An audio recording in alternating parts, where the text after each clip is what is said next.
আসসালামু আলাইকুম, সবাইকে স্বাগতম আমার চ্যানেলে। কেমন আছেন সবাই? আশা করছি সবাই ভালো আছেন। আলহামদুলিল্লাহ, আমরা বেশ ভালো আছি। গতকালকে ভিডিও দিতে পারি নাই, কারণ আমার বাসায় ওয়াইফাই সমস্যা ছিল, সেই জন্য আর কি ভিডিও আপলোড দিতে পারি নাই। তো আজকে চলে আসলাম নতুন আরেকটি ভিডিও নিয়ে। তো বন্ধুরা, কেমন আছেন? অবশ্যই ভালো আছেন, যে যেখানে বসে আমার ভিডিওটি দেখছেন। তো এখানে নাস্তা বানানো হচ্ছে সকালবেলায়। এখন বাজে 9টা আর কি। নাস্তা বানাচ্ছি, রুটি বানাচ্ছি। তো আজকে একটু অন্য ধরনের কথা বলবো। আজকে কথা বলবো হচ্ছে শারমিন আর রাজকে নিয়ে। রাজ আর শারমিন এখন তো ওদের নিয়ে আর কি ভিডিওতে বেশ ভাইরাল হচ্ছে, ওরা খুব ফেমাস হয়ে গেছে। তো ওদের নিয়ে কিছু কথা বলছি, ওরা কেমন আছে, কি করছে। তো গতকালকে একটা ভিডিও দেখলাম রাজের। তো রাজ নাকি এর আগে আরও তিনটা বিয়ে করছে, ওর নাকি 2টা বাচ্চাও আছে। শুনে তো আমার মাথায় হাত। জানি না কতটুকু সত্য। তো যদি সত্য হয়ে থাকে তাহলে তো খুবই খারাপ কথা। তো এইভাবে কিন্তু রাজের আর কি শারমিনের জীবনটা নষ্ট করা উচিত হয় নাই। শারমিন হয়তো একটা অসহায় মেয়ে, ওকে দুজনে সুন্দর ভালোবেসে বিয়ে করছিল পছন্দ করে। তো তখন যখন দেখলো যে বাচ্চা আছে, বউ আছে, তখন কিন্তু আর শারমিন থাকতে পারে নাই, চলে আসছে। তো এরকম আর কি শুনতেছি, আমি হয়তো চোখে দেখি নাই, আর আগেরটা তাও জানি না কতটুকু সত্য। তা আল্লাহ মাফ করুক, এরকম যেন সত্য না হয়। এটা যে তো গুজব, তো গুজবই যেন হয়, মিথ্যাই হয়, রটনা হয়, মিথ্যা রটনা হয়। তো ওরা যেন আবার এক হতে পারে, শারমিন আর রাজ। এই 3টা বিয়ে, বাচ্চা আছে, এগুলা সব মিথ্যে হয়ে ওরা যেন দুজনে সংসার করতে পারে সুন্দরভাবে, এই কামনাই করি। তো কথাটা মানুষের মুখে শোনা, তো জানি না, আল্লাহ জানে। তো যাই হোক, যদি সত্য হয়ে থাকে তাহলে কিন্তু রাজের এরকম করা উচিত হয় নাই, শারমিনকে বিয়ে করা। আর হয়তো শারমিন শারমিন আর কি বাচ্চার মা হতে পারবে না, এটা কিন্তু আগেই রাজ জানা ছিল। আগেই কিন্তু জানতো রাজ যে শারমিন বাচ্চা হবে না।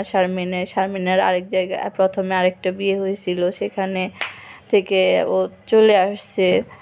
তো বেল্লাল যেহেতু রাজের ফ্রেন্ড, তো রাজের কিন্তু এটা জানা অবশ্যই আছে যে শারমিন কেন আগের হাজবেন্ড থেকে ডিভোর্স নিয়ে চলে আসছে, বা ওর বাচ্চা হবে কি হবে না সেটা কিন্তু রাজের অবশ্যই জানা ছিল। তারপরেও কিন্তু রাজ এই বিয়েটা করছে, জেনে শুনেই করছে। তারপরে কিন্তু ওর সাথে এরকম মিথ্যা একটা করা উচিত হয় নাই, যে ওর বউ আছে, বাচ্চা আছে।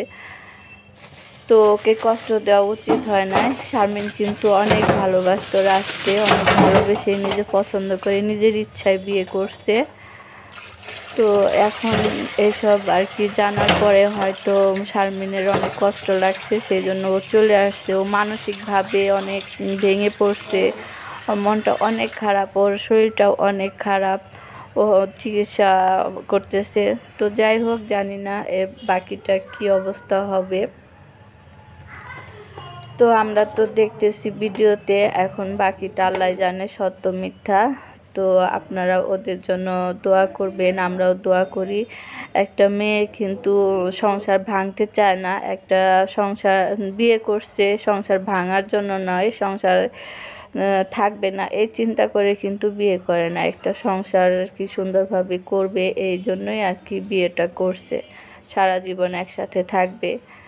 তো হঠাৎ করে কি হয়ে গেল বিয়ের 4 মাসের মাথায়, আল্লাহ জানে কি হলো, কি থেকে কি হয়ে গেল, এরকম হলো কেন, সেটাই আর কি ভাবনার বিষয়।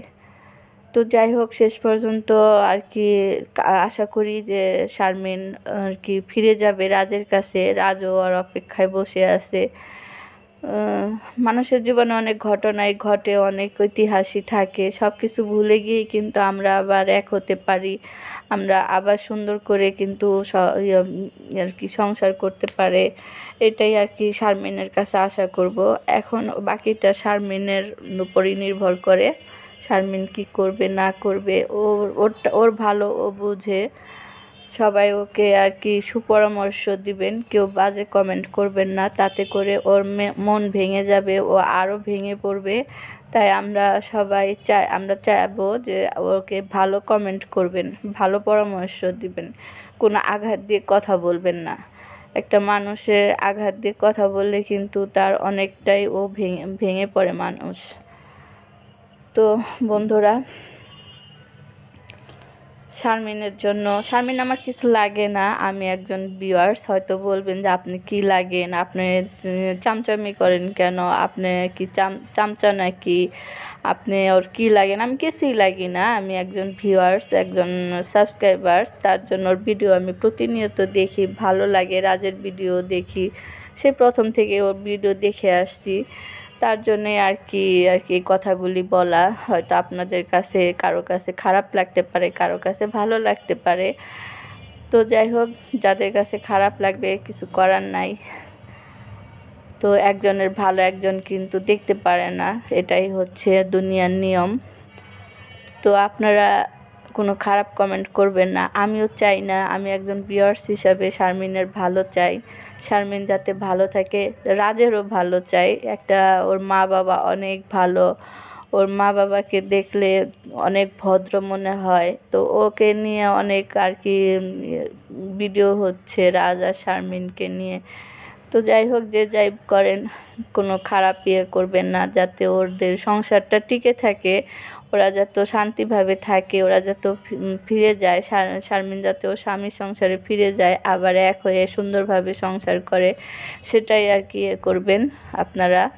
কোনো খারাপ করলে যেমন উস্কানিমূলক কথা বলবেন, তাতে করে ওদের কিন্তু আরও মন আর হয়ে যাবে, যেখানে ভালো হওয়ার কথা সেখানে খারাপ হবে।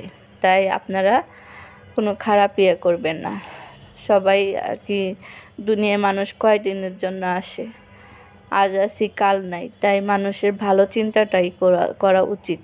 মানুষের খারাপ চাইলে আল্লাহ কিন্তু তা পছন্দ করে না। ঠিক আছে বন্ধুরা, তো আজকে আপনি শারমিন সম্বন্ধে অনেক কথাই বললাম। তো শারমিন হয়তো ভবিষ্যতে মা হতে পারবে কি না পারবে, এমন তো না যে শারমিনের বয়স একদম অনেক হয়ে গেছে, এতটা বয়স হয় না যে ও এখনও মা হতে পারবে না। ওর কিন্তু মা হওয়ার বয়স এখনও আছে, চেষ্টা করলে, ট্রিটমেন্ট করলে কিন্তু ও মা হতে পারে, যদি আল্লাহ চায়। সব কিছুই তো আল্লাহর উপর হাতে। তো আল্লাহ যদি চায়, ও যদি চেষ্টা করে যায়, তাহলে মা হতে পারবে। এখন বাকিটা আল্লাহ ভরসা, আমি তো আর আল্লাহর উপরে না, আল্লাহ সবার উপরে। আল্লাহ কি করবে সেটা আল্লাহ ভালো জানে। তো যাই হোক, সন্তানই বড় কথা না, সন্তান যে ভালো হবে, সন্তান হইলেই যে ভালো হবে, সন্তান নিলেই যে সুখ শান্তি হবে, এটা কিন্তু কোনো কথা নাই। সন্তান ছাড়াও স্বামী স্ত্রী দুইজনে মিলেও কিন্তু সুখে থাকা যায়। সব সন্তানই যে ভালো হবে, সন্তান হইলেই ভালো হবে, সন্তান ছাড়াও ভালোভাবে থাকা যায়, সন্তান না নিয়েও। তো যাই হোক, আপনারা সবাই শারমিনকে ভালো পরামর্শ দিবেন, এটাই আমার আশা, কাম্য। তো বন্ধুরা, আজকে শারমিন সম্বন্ধে অনেক কথাই বললাম। শারমিনের জন্য অনেক খারাপ লাগে, শারমিন কেন, রাজের জন্য খারাপ লাগে। মাত্র 4 মাস হইলো বিয়ে হয়েছে ওদের, এর মধ্যে যদি এরকম হয়, একটা সংসার যদি এভাবে ভেঙে যায়, তাহলে কার না খারাপ লাগে বলেন? ওদের তো আরও বেশি লাগতেছে, আমরা তো মাত্র দেখি, কিন্তু ওরা তো ফেস করতেছে বিষয়টা, ওদের আরও বেশি কষ্ট লাগে। তো যাই হোক, আল্লাহ যেন করে ওরা যেন মিলেমিশে যায়, সুন্দরভাবে সংসার করে, এই দোয়াই করবেন সবাই, আমরাও সেই দোয়াই করি। আর কি বলবো, বেল্লাল তো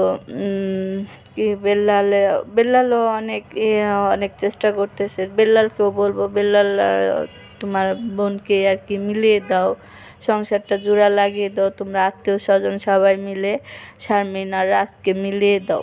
এটাই কিন্তু ভালো হবে, ভবিষ্যতের জন্য ভালো হবে। এরকম ভাঙাচোরা আজকে বিয়ে করলাম, কালকে সংসার ভেঙে গেল, আবার আরেকটা করলাম, এটা কিন্তু ভালো না, সমাজের চোখেও ভালো না, কোথাও ভালো না, আল্লাহর কাছেও ভালো না।